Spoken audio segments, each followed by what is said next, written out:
আপনার দুইটা শত্রুর দোয়া কোনো বাধা ছাড়া আল্লাহর দরবারে সরাসরি কবুল হয়। দয়া করে আজকের এই ভিডিওটা সবাই সম্পূর্ণ দেখে যাওয়ার অনুরোধ করছি।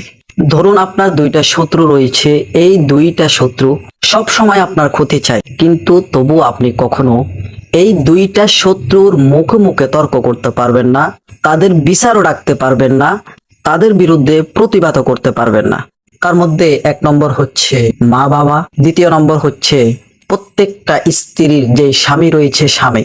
দেখুন, আপনার মা বাবা যদি হিন্দু হয়, খ্রিস্টান হয়, অন্য জাতিরও হয়, আপনি ভুল করেন নাই, তবুও আপনার বাবা মা আপনাকে বকে।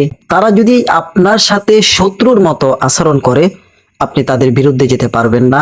শুধুমাত্র তাদেরকে আপনি শান্ত ভাষায়, সাবলীল ভাষায় বুঝাতে পারবেন। দ্বিতীয় নম্বর হচ্ছে একজন স্ত্রীর জন্য তার স্বামী যদি তার কোনো অপরাধ ছাড়া, তার কোনো দোষ ছাড়াও যদি স্বামী যদি তাকে সাংসারিকে জ্বালায়, মোট কথা হচ্ছে স্বামী যদি তার সাথে শত্রুর মতো আচরণ করে, তবু স্ত্রী কখনো স্বামীর সাথে শত্রুর মতো আচরণ করতে পারবে না।